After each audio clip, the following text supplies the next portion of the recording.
Good students, हम public add में 6th lesson कर रहे थे। हमारा लेसन था संगठन, आधार एवं सिद्धांत। आज हम इसका लॉन्ग क्वेश्चन करेंगे। हमारा क्वेश्चन है पद सोपान के गुण और दोषों का वर्णन करो। जो पद सोपान प्रणाली है एक व्यवस्थित रूप प्रस्तुत करता है। इसमें सारा सिस्टम बनाकर चला जाता है जो विभागों के गठन के लिए बहुत ज़रूरी है। प्राय सभी संगठनों के पास इस प्रणाली को महत्व दिया गया है क्योंकि पद सोपान सिद्धांत के निम्नलिखित गुण हैं। सबसे पहले उत्तरदायित्व निश्चित होना। इस पद्धति में क्या होता है कि संगठन के सभी कर्मचारियों का उत्तरदायित्व निश्चित कर देते हैं। सभी को ये पता होता है कि उसने क्या काम करना है, सभी के ऊपर फिक्स जिम्मेदारी होती है। ऐसा करने से क्या होता है कि प्रशासन की कार्यकुशलता में वृद्धि। सबको काम सौंप दिया तो ऑटोमेटिक काम अपने आप ही सफल होगा। इस पद्धति द्वारा संगठन के विभिन्न स्तरों को में बांट दिया जाता है संगठन को पहले, और ये निश्चित कर देते हैं कौन सा संगठन किसके दिन काम करेगा। तो इससे क्या होता है कि उत्तरदायित्व की स्थापना करने में किसी प्रकार की कोई भ्रांति, कोई भ्रम नहीं रहता। सबको उसकी जिम्मेवारी सौंप दी कि उसने क्या काम करना है। दूसरा पॉइंट है सत्ता के प्रत्याधिकरण में सरलता। प्रत्येक स्तर पर कर्मचारी को एक निश्चित दायित्व को पूरा करना होता है। दायित्व के साथ साथ सत्ता का मेल न होने के कारण, अगर जिम्मेवारी सत्ता का मेल आपस में ना हो तो कर्मचारियों में आत्मविश्वास की कमी आ जाएगी, और जो जिसके कारण क्या होता है प्रत्येक कर्मचारी को निर्णय लेने में कुछ ना कुछ उसकी क्षमता और सत्ता प्राप्त होनी चाहिए। तो इसी व्यवस्था से सत्ता का क्रमिक आधार पर प्रत्याधिकरण होता है। फिर है उचित मार्ग की पद्धति के अनुरूप। जो ये प्रणाली होती है इसके अंतर्गत जो भी काम होता है वो उचित मार्ग के माध्यम से पूरा होता है। इसमें कोई भी अधिकारी अन्य अधिकारी के कार्यक्षेत्र का अतिक्रमण से कार्यक्षेत्र में दखलंदाजी नहीं करता, ना ये अव्यवस्था फैलाने का डर रहता है। कुशल समन्वय यानी कि कुशलता से तालमेल।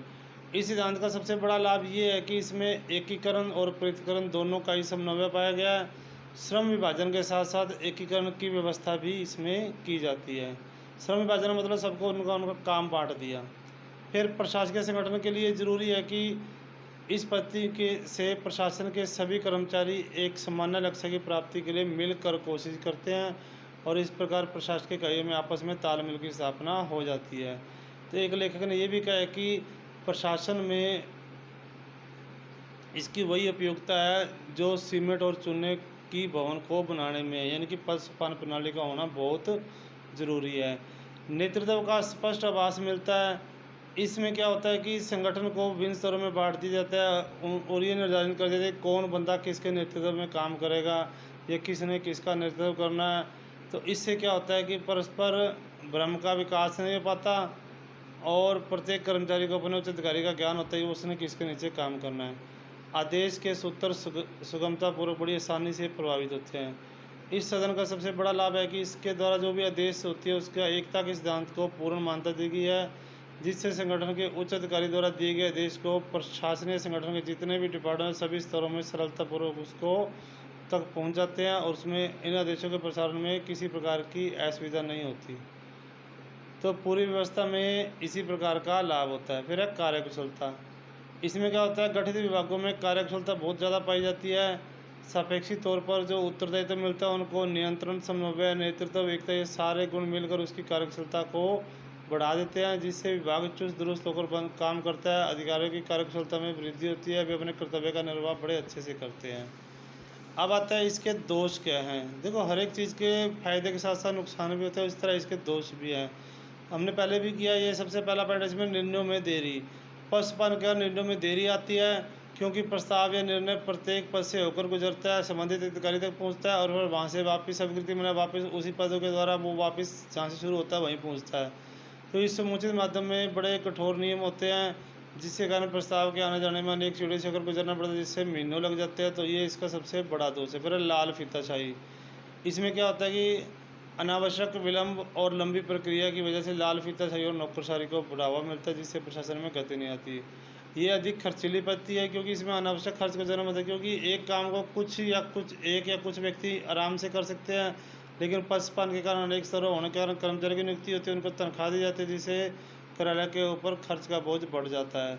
व्यावहारिक उल्लंघन। व्यवहारिक जीवन में पशुपालन का तोड़ा जाता है, क्योंकि कई बार क्या होता है अनौपचारिक या व्यक्तिगत कारणों से भी, राजनीतिक कारणों से भी जो व्यक्ति होता है संबंधित अधिकारी से ना मिलकर उच्च अधिकारी तक सीधे पहुंच जाता है, जिससे पशुपालन को और कोई वैल्यू नहीं मिलती, उसका सरासर उल्लंघन हो जाता है। मान लो पहले ये सिस्टम होता है कि बड़े ऑफिसर तक जाने के लिए उसके जो नीचे अफसर है उसे कॉन्टैक्ट करके जाना पड़ता है, लेकिन किसी कोई पर्सनल बंदा जाएगा, कोई अनौपचारिक विधि हो गया, कोई राजनीतिक पोस्ट वाला बंदा हो गया, वो सीधे उससे मिल जाता है, तो उस बंदे की तो वैल्यू खत्म होगी ना।